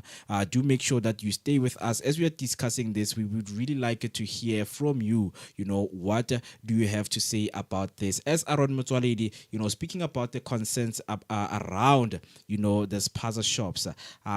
Questions have been asked, have been given to him on what is really being done. And looking at the stats from 2010 till right now, is he aware that these things have been happening? He doesn't want, because he says he doesn't know and this information was never brought to him at any given time. But now, speaking of the laws that I spoke to you, that I am going to read aloud to you, the new bylaws for Spaza shop, because it is something important that we need to give people out there. As much as you are thinking of opening up a Spaza shop, do make sure that you follow these laws. But because it's really going to be important. If the inspectors come to you and they want to search, the government want to search what you are selling to the people of the community, it is very important for you guys to give them the valid documents. So the government wants all Spaza shops re-registered to ensure the compliance with South African laws, as it confronts a food poisoning crisis that has so far claimed the lives of about 23 children. In a briefing on Sunday, Gauteng Premier Panyaza Lesufi said the Agriculture Department will address the issue of organophosphate, a toxic chemical found in rat poison, which has been linked to some of the death. It is clear that what the cause of death is. From the forensic laboratories, we now know what caused the majority of those deaths. The substance that has been neutralized is linked to the agricultural sector. Therefore, the MEC responsible for agriculture, MEC Voiswa Ramogopa, will formulate an approach to address the substance. The document states that a person who contravenes or fails to comply with a provision of these bylaw, fails to comply with a notice issued in terms of this bylaw, fails to comply with a lawful instruction given in terms of this bylaw, is guilty of an offense and must be served with a written warning advising of the offense, remedial action, and applicable times. Consequences for failure to redress the appeal process are going to be done. It says on the first transgression, a person must be served with a written warning notice informing that the person of the transgression and that his or her business license may be cancelled immediately if or she does not remedy the transgression within reasonable time based on industry and sector trends. You know, I think this should be applied on where we saw this situation happenings, you know, of the Spaza shop and kids losing their lives. I think if they're going to say people need to re-register, you know, it is something that go back to the Spaza shop, practice these laws because it has happened. Children have lost their lives. They have. You know, They so have. it is something that it must be applied as of right now so that we can see if it's working. Yeah, Mr. Mo. So as of today, we've only heard that. I think the last case we've had was the one from Alexandra, whereby the two children consumed and one of them died from the consumption of poison. So I think maybe at the moment it is still quiet. So if we're gonna be applying these laws as of now, then we can give it some time. Meanwhile, maybe the petition is still being signed. And then if ever, the thing is, I don't know, man. I feel like the case of Alexander was not the last of them. You know, we still might have many more cases going on because the thing is we don't even know why this poisoning is happening in the first place, or what's the message they're trying to get across to the people. But then just to be safe, I think at the moment we have to be focusing on the closing down of these Spaza shops. Before I come to you, Mr. JP, let me read some of the comments in YouTube. Andiles Shuba saying, how is it that only children seem to be dying, but no adults are reported to have died from Spaza shop food? You know, that is a very huge, you know, a question that is still standing. We are seeing a lot of young kids dying, you know, and not adults. Because it's something that, you know, we spoke about last week, that what if an experiment is being done, you know, on manufacturing these things? Because you hear that these kids were killed by snacks, biscuits, things like that. We know that a lot of adults don't really, consume those things. They feel like maybe if we can give these things, they know that children go around eating a lot of stuff. So they felt like these are not going to be traceable. Yes. Because when they've done, the autopsy on one of the kids, like they found nothing. They tried on doing the autopsy, but luckily a packet of snacks was found, on the kids' pocket. And then they've done the lab test, and then when they came with the toxicology results, they found that organophosphate was found in those snacks. So it is something that we need to be very careful about and read about it a lot, because if we find these things, it is very important to make sure that those products being served to the communities, they are prevented by all cost. Tsepiso Bambo saying, we also as a nation, we should take responsibility for our own side of negligence. We are ones who have allowed these Somalians, Ethiopians to come and rent out spots within our homes.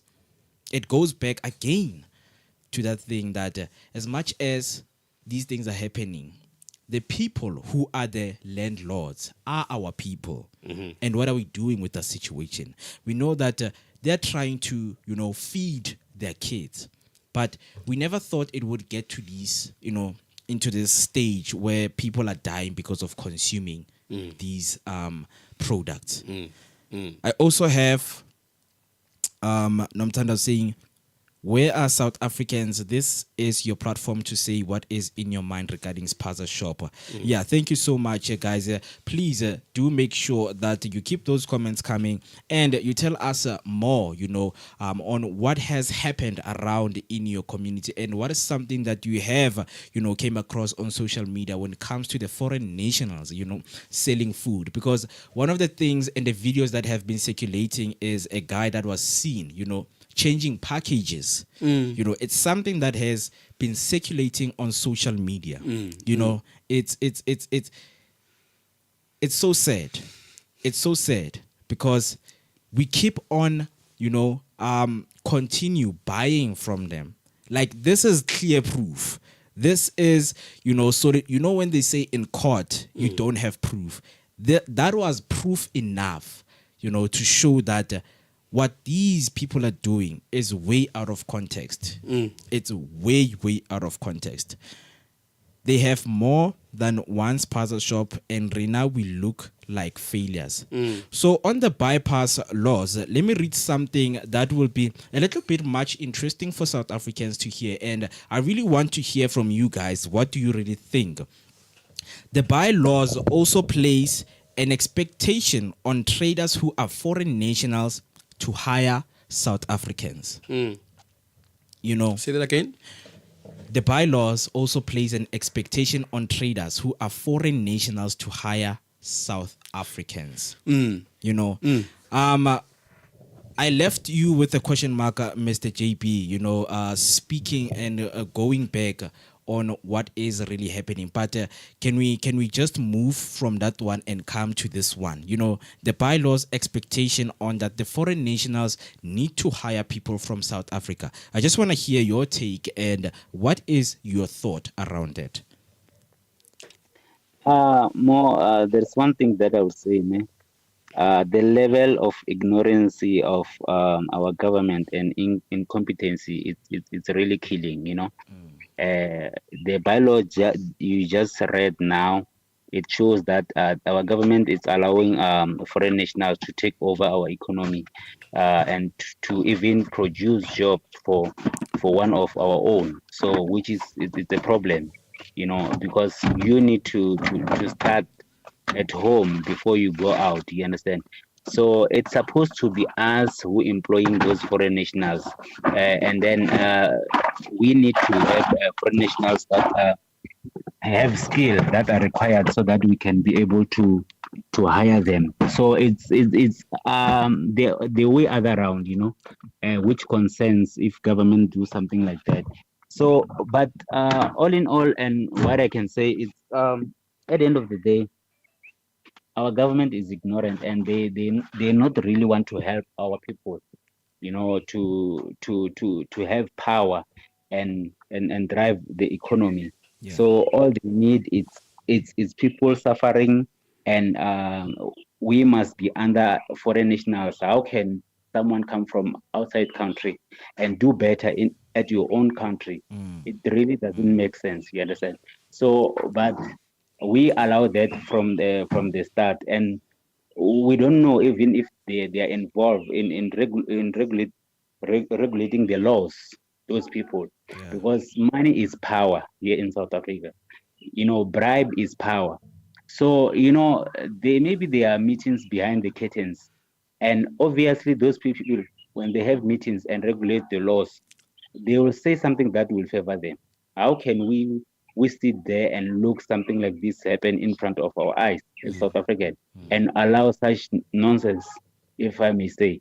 So, but it shows that we don't have leadership. You understand?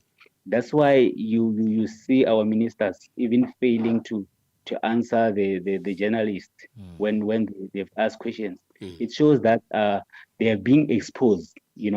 So people need to we have actually people that are intelligent that's supposed to occupy the positions of any kind here in South Africa.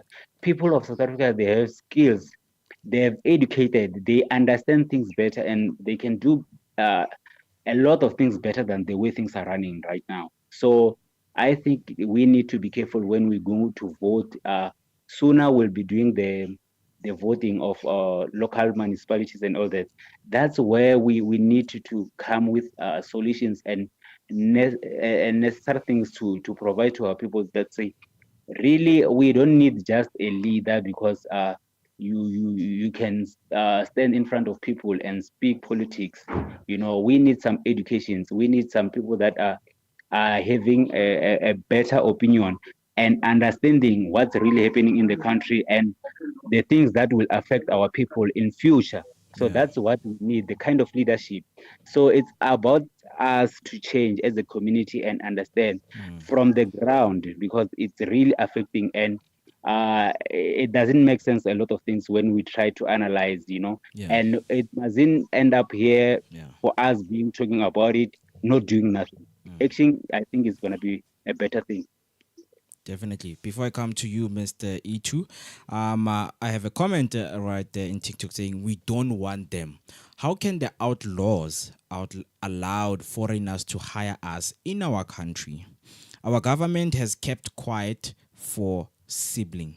And when we fight them, they arrest us as South Africans. And then Weka Kulema says, why only Spaza shop snacks kill the kids in South Africa? How about adults, bigger supermarket that have snacks? It's quite a questionable, statement, because, we don't have proof about that. But when it comes to the local Spaza shop, we actually promise you that we do have proof, and, it's all over social media on what is the cause and what has been happening. Mr. E2, your view and your thoughts about, the foreigners, and the law saying that the foreigners must hire people in South Africa. No. I do not agree with that law, Mr. Mo. South Africans are pretty capable individuals, eh? Yeah. We can run our own businesses and we can hire our own people. Yeah. We don't need to have to wait on people coming from other lands to come here and create job opportunities for us. I know there's someone out there who might argue that it is the case at the moment because we have Europeans coming here to open businesses and then they hire Africans, right? Yeah. So what's the difference when it comes to other Africans from the Middle East come here and try to do the same thing? The problem is that we have an issue right now that we are dealing with, and we cannot let this go on. Yeah. If you are the suspects of a certain crime, we cannot then allow you to employ us just so that we can let this water pass under the bridge. No. So if we can close down these shops, and then we can create a space for South Africans to open local shops in the communities, and then from there we can employ each other. So these bylaws, they are ideal in a sense whereby you have a community that is working in harmony, and there's no people dying from food that has been bought from local owned or foreign owned shops, right? Yeah. But then now in the stage in fact that we are at right now, it's too late. It's too late for these laws to have been implemented. Yeah. Because if you can go to any foreign owned shops, you'd realize that there's 3 to 4 people in that shop operating, right? And we have like hundreds and hundreds of these shops all over our communities. So if we can close them down, and then we can open our own shops, and then we can hire our own people, then we would also take down the levels of unemployment in the country.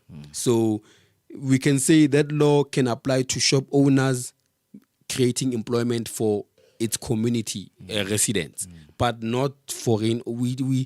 I think we've had enough with these foreign-owned shops running business in our, because it's not the matter of only poisoning the kids. They're keeping the economy to themselves. Yeah. So we need to do something about that. Definitely. A comment from Nomtandazo saying, in bigger supermarket, you can still send it back, the product that you have bought. True. But with how the dealings of these local Spaza shops, when you have opened it and it's something, they feel like you have done something to it. So also there is that, confusion and the lack of laws inside those Spaza shop. So Lesufi said a task team of police, Department of Health, Agriculture and Small Business Development, among others, will meet every Saturday to assess the effectiveness of the interventions and report to the public every Sunday. He said that the police would start daily raids on Spaza shops as from today. The first thing which is crucial now is law enforcement. For those who don't comply, we've given the mandate to law enforcement agencies to move with the speed. There is a meeting of all enforcement agencies every Thursday. We will have targeted raids and will also close the shops that don't comply. Since January, the total number of food and contamination incidents stands at 441, with 23 deaths. The majority of the cases involve children between the age of 6 and 10, nothing above the age of 16. Ekurhuleni has reported the highest number of incidences, followed by the West Rand. The majority of the deaths were reported in Johannesburg, followed by Ekurhuleni. Before I actually move on from this, there's this one, that has people questioning it a lot. They are saying on Friday, the Gauteng Education Department announced that it would suspend the selling of food by private vendors in and outside of schools. Their Free State counterparts announced the same on Sunday. Now, the Department of Education is acting out of panic, and now they are actually taking vendors who are selling at schools, primary school and high schools. Whoever who are selling snacks there, they won't be available to sell. But then have you realized that those are South African vendors? That is something that we have to look at. Because instead of striking at the right place, you are striking in the wrong place. Striking at the suspects. They leaving the suspects and say, register them. Let them hire South Africans. Yeah. So, Mr. JP, before we close it off, I just want to hear your thoughts about it, where the Department of Education announced that they would suspend the selling of food by private vendors in the schools. I've happened to hear those people, those private vendors, commenting about what's really happening, It's easy. They've been clear that they are ordering these snacks to the same people, foreign nationals. So it goes to the circle. You understand that they might order those things and sell to the kids, and not knowing that it's poisonous. Do you understand? So it's the same thing. It's like our people, they're going to buy cheaper snacks from those guys, foreign nationals, and then they came to school to be closer to kids. So it is for them bringing the poison closer to the kids. That's why I said, like, it's not going to be easy to contain and to sustain this mess unless the government deploy people quickly as possible and close every possible factory and shops that provide such things. Because we have a problem that we don't even know as a country what really killing our people. It's all about suspecting each and every day, which cause a mess and a lack of leadership and confusion to our people. You understand? They felt like they are taking their bread inside their mouth, because once they sell those next to kids, they get a profit and they provide to their a lot of confusion. That's why I said this is need to be declared as a state emergency for the country, and then so that we can fix it as quickly as possible. So, but this go slow and discussion each and every day while there is no action is not helping. So let people do the right thing that are in control or in government in such instance, so that we can win. Definitely. Thank you so much with that, Mr. JB. We hope that, people are still continuing to raise their concerns. I see Nomtandas was saying we are going to deal with the right. No, with them. Right now, we know who we are dealing with. The biggest problem that is here in South Africa, and then sometimes say we don't want them anymore in our country. Definitely, thank you so much for sharing your concerns with us, our fellow South Africans. We would make sure that these concerns, they get to the rightful people, and matters are going to be taken at hand. Because we don't have enough time, we have to move to our last headline. And please do make sure to engage with us. We are shared online on each and every social media platform. We're going to take a short break, and then when we come back, we are going to conclude with Dali Mpofu, moving to the MK party, in which is something that is questionable. We do not have so much information, but we are waiting for it to build momentum, and then we are going to, give more analysis on what is happening as the political landscape in South Africa. It is changing, and it is challenging and also confusing at the same time. So please do stay with us as we take a short break, and then when we come back, we're going to be looking at that headline. You want to join the Creative Corner every Tuesday, where we vibe with the coolest creators. But nah, you are too busy catching up on Umkosi, celebrity news, and the headliners on the trusted in a challenge Thursdays at 2 p.m. Embrace your feminine side with the ladies of Sisterhood, Thursdays at 11 a.m., talking about everything women go through. Join Amachita, Amahrotmane, the broskies of Sotra, fixing the country, one topic at a time, Thursdays at 2 p.m. Get ready to spice up your sex life on the 8th hour every Thursday at 8 p.m., where we get down and dirty with the hottest topics. It's all things sex. Start the weekend early with the feel-good vibes of Kasi Lifestyle Show Fridays at 2 p.m. Put on your dancing shoes, feel the music, and connect with the best artist Mzansi has to offer. And if you're still not satisfied, you can learn a thing or two about living wild, young, and free with Ama2K Saturdays at 11 a.m. And for all you bookworms, relax your Saturday with On Writing at 2 p.m., where you can learn from the best writers and storytellers. All this and more on Share. Stay informed with the latest news on Mzansi affairs every Tuesday at Share Radio, brought to you by Share Online. This is the time. Explained in my release, or the document that I wrote, which was quite detailed, that it wasn't so much of push factors really than maybe pull factors on the side of MK. And MK speaks to what is my own passion in politics, which is the issue of unity black people in particular and of progressive forces.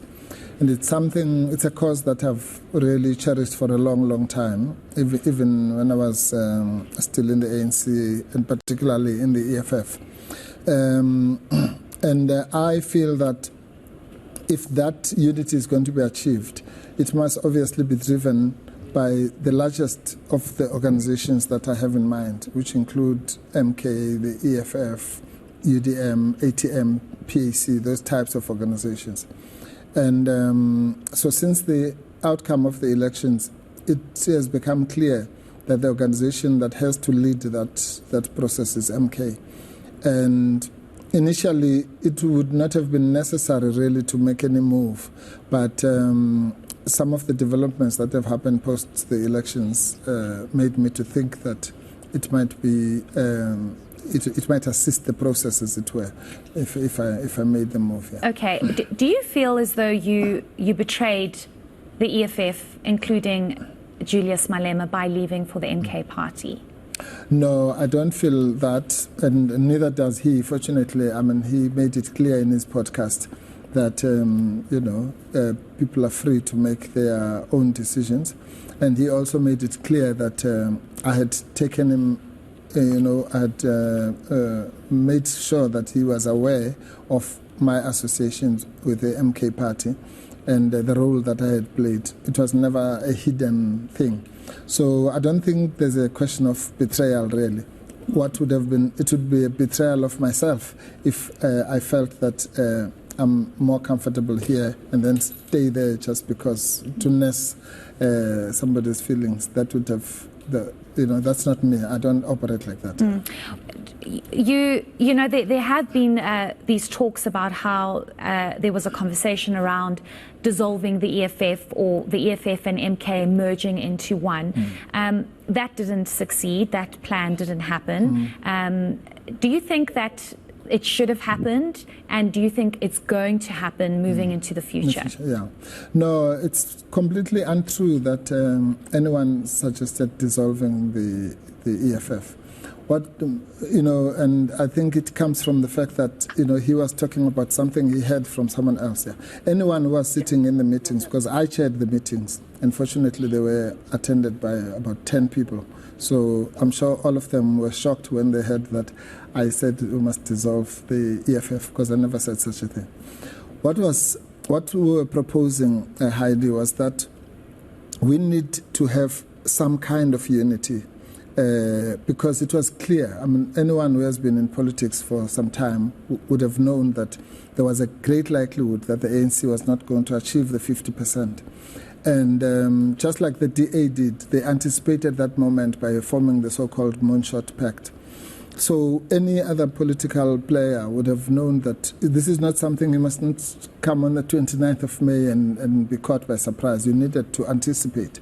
So that's what my move was. I was saying, as the parties that are never going to be part of the DA issue, we need to get together so that, as I demonstrated in the document I drafted, there should be three main blocks, really. The ANC, the DA and its right-wing partners, and what I call the Patriotic Front. So that if the ANC has to do a deal, it must either do it with the right, which it eventually did, or do it with a unified bloc.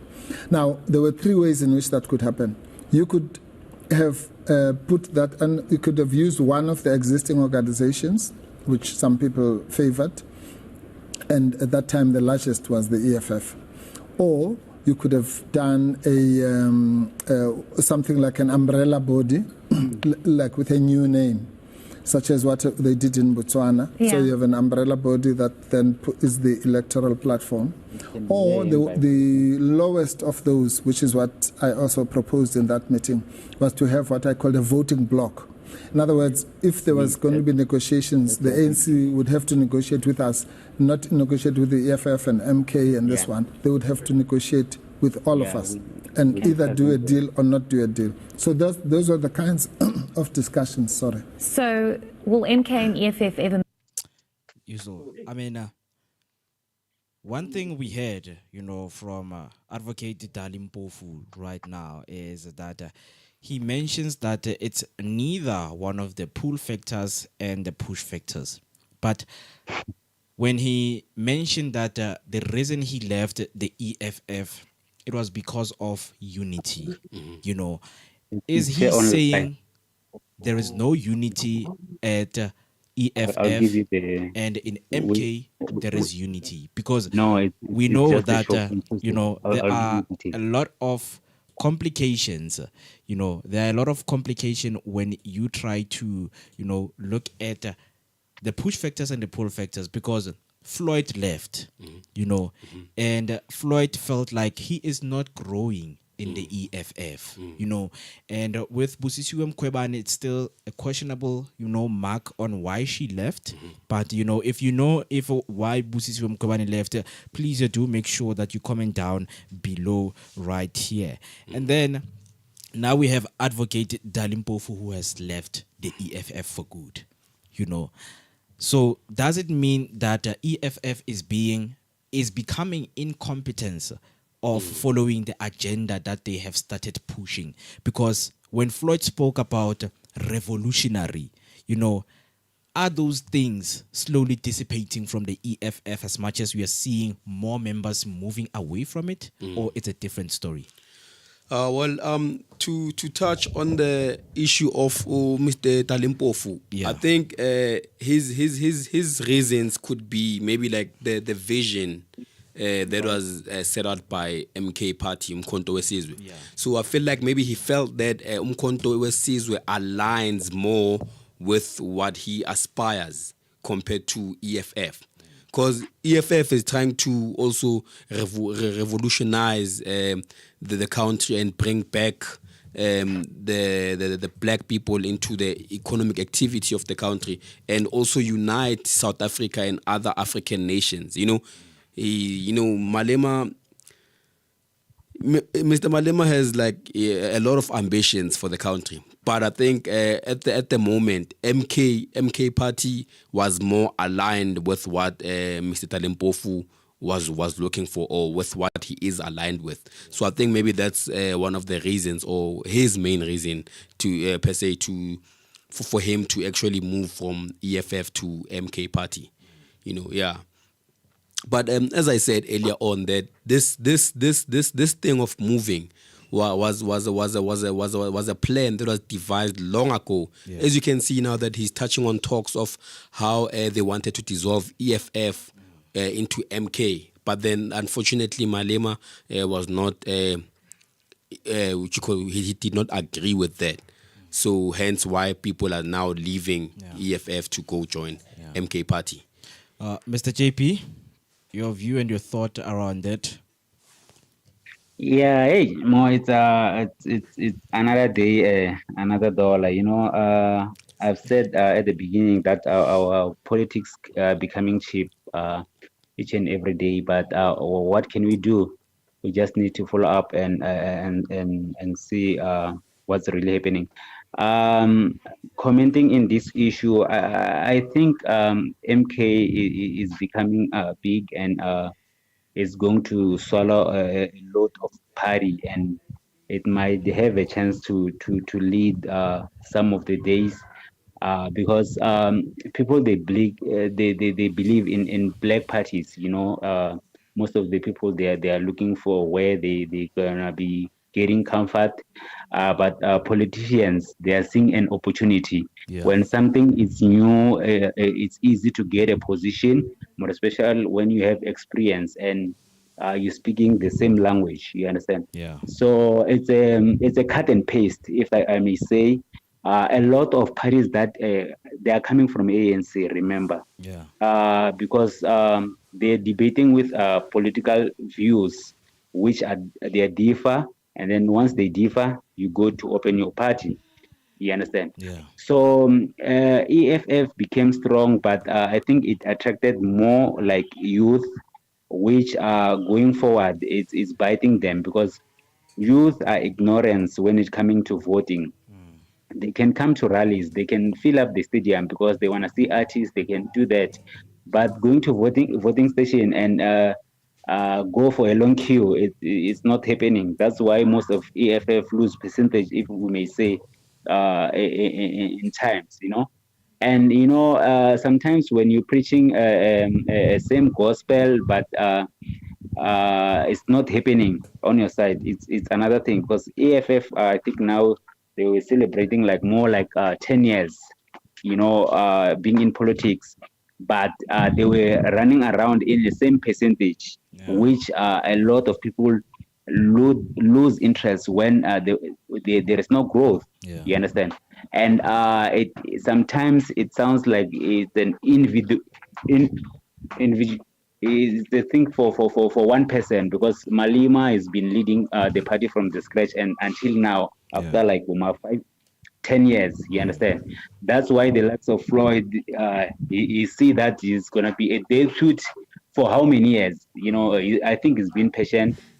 So now look at him now at MK, how quickly things are going, and you can see the future that maybe one day I might be a president, because Umsholozi it's a pensioner now. I don't think he's still gonna come back to parliament, but he will be there as advising those new leaders and all that. So hence I'm saying that MK is going to swallow a lot of parties, more especially black parties. So ANC must be careful. At the end, it can measure with ANC, that MK. So, but with that, it goes who have upper hand. The day ANC is going to give up government, MK can lead, if we may say, because we see a lot of potentials and leaders are going to MK. That's how I see everything. But with Malema, I think he will hold on there. At the end of the day, maybe he will rethink and see things differently as time goes. I think this one is future for our kids. It's not for us, because us, we're very emotional and we know where things started.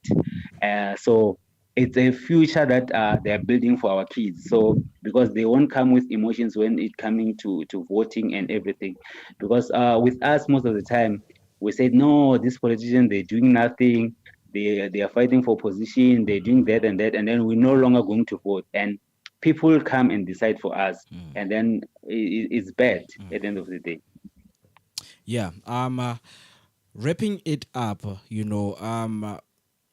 I think it is very important to look at how is Malema looking at it, because right now he mentioned that it really pained him to see, Floyd Shivambu leaving the party. True. And now seeing more of the members leaving, he said he feels like, he labels the people who have left as the silent members. And they are the people who are actually enemies within. You are not actually voicing out what is happening with you. It's now we're hearing, about Floyd, former public prosecutor, Busisiwe Mkhwebane. She said she's going on, family leave. Yes, family crisis. The next thing, she joins a new party. It actually has a very huge questionable act and what is happening. But, as much as Malema labels these silent EFF members within enemies, enemies within the party.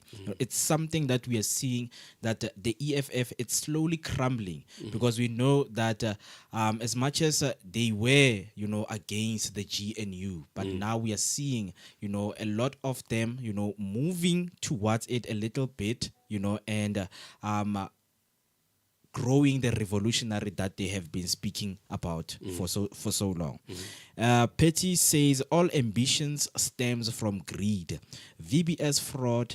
If I was president, I would cut the petrol prices too. 10 rand cut food prices by 3/4. Give everyone a job. Can Malema say that? 10 years and did nothing for the people of South Africa.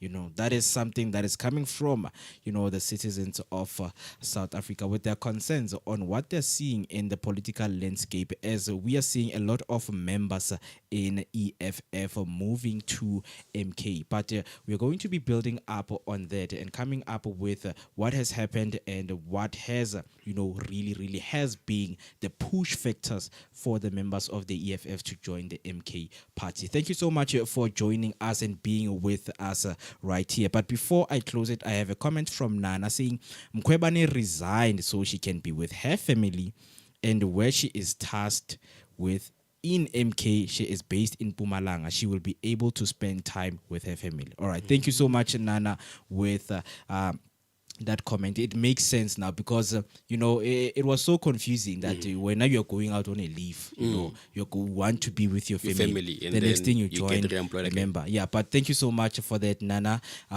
We really hope that you know, everything that is happening in the EFF would come back as the young people have been promised, you know, because as they say, people hear that it's been 10 years, you know, and nothing has been delivered. You know, we haven't seen anything.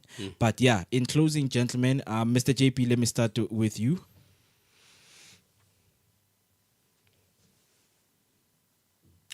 Right, I think it's still network issues. We will come back for you because today we were discussing, you know, the headlines that has to do with Spaza shop owners speaking out, you know, on what is really, you know, what is really something that really hurts them, you know, when these situations of you know, young kids are being poisoned. And also speaking to Motsoaledi, he spoke about the talks, you know, and the safety concerns around the Spaza shop, where he was raised with question on what to do. But luckily, Minister Gauteng Premier Panyaza Lesufi has came out and said, you know what, each and every week work is going to be dedicated and make sure that all of this come to a halt. We will come back next week with some developing stories and news and give you guys on what is really happening. And right now we just spoke with Dali Mpofu move to the EFF. As we're about to close, Mr. JP, I can see you are back. What was your most underlying highlight and the headline of the day, and what would you like to see going on forward? I'll start with food poisoning more. We can't come here each and every week discussing one issue without having a solution, you know. It's most important part of the day or topic that we've talked about, you know. And I think now we were pushing it for 3 weeks because it's something that we're not going to ignore, and there is a lot of development when it comes to that issue, you know. But I'm glad that our leaders are burning. We see them in fire, you know, under a journalist, you know. So it shows that they need to be responsible and they're not gonna sleep in terms of that, because at the end of the day, as a leader, you need to come to people and give them hope and faith that you're still leading them to a right direction. So it's one of the things that I've like in this topic, and you know, to emphasize in that manner that let it be the emergency of state, you know, to protect our people and make sure that these poisoners need to stop somewhere somehow through distributors and everything. They need to really make sure that they contain and make sure that everything is okay. Coming to politics, you know, we're still gonna see more happen. Let's watch and then let's be close and let's share the news that are coming from everywhere, every platforms, and then we come and discuss and allow our people to come and engage with us each and every Tuesday in our social media platforms, and they must leave the comments and even the topics that they want us to touch base on is going to be helping for our platform to grow as well. Thank you, Mo. Thank you, E2, for a good show. Thank you, Mr. JP. Thank you, Mr. JP. Mr. E2. Yes, Mr. Mo.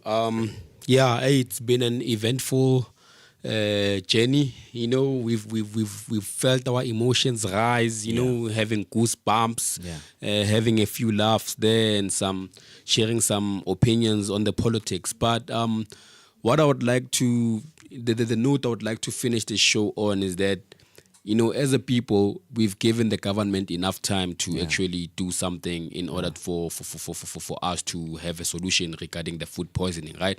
But then 3 weeks later, we still don't have a way forward. So it's now up to the people for us to do something about it. So I think as the people, we have to stand together, unite in this one, and fight for ourselves. Because clearly we don't have anyone backing us up. So it's all up to us. Because if we're just going to sit down and wait on the government, then this is going to be a topic for the next coming weeks. So as a people, let's get up on our feet and let's do the right thing. Let's fight for ourselves. Let's fight for our kids.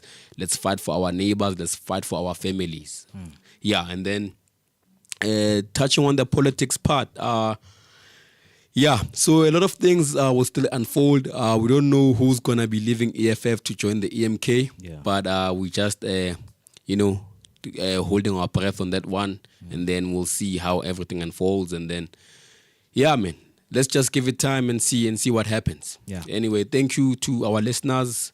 Thank you to the Share family. Thank you for you, Mr. Mo, for hosting us. Thank you for JP for being part of the conversation. We've really had a very nice conversation, gentlemen. I'm pleased. Thank you. Sure. Thank you so much, gentlemen, with your time. As the conversation still continues and we're speaking about unity. Unity looms within us and in our community. We need each other more than ever before. If you have anything regarding the Spaza shop, please do make sure that you follow the headlines, you follow the news and the rightful channels to report whatever that is happening into your community. And we will take those concerns far more than you can ever expect. This was Mzansi Affairs right here on Share Radio, brought to you by Share Online. Do make sure that you follow us on every social media platform. If you want to contact us, the number to do so, it's 061-524-7758. 061-524-7758. Thank you so much to those who were staying with us on TikTok for the likes and for the shares.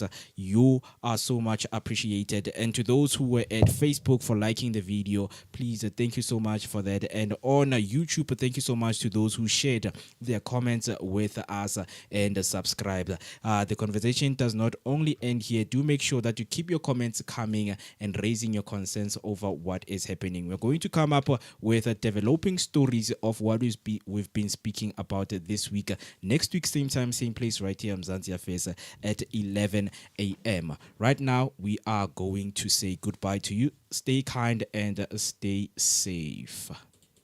Stay informed with the latest news on Mzansi Affairs every Tuesday at Share Radio, brought to you by Share Online. This is the time.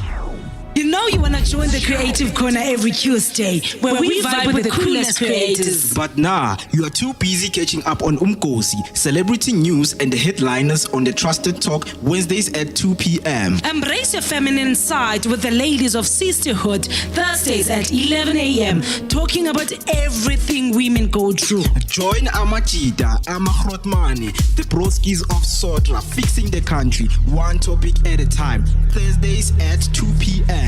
Get ready to spice up your sex life on the 8th hour every Thursday at 8 p.m. where we get down and dirty with the hottest topics. It's all things sex. Start the weekend early with the feel-good vibes of Kasi Lifestyle Show Fridays at 2 p.m. Put on your dancing shoes, feel the music and connect with the best artist Mzansi has to offer. And if you're still not satisfied, you can learn a thing or two about living wild, young and free with Ama2K Saturdays at 11 a.m. And for all you bookworms, relax your Saturday with On Writing at 2 p.m. where you can learn from the best writers and storytellers. All this and more on Share Radio, the place to be.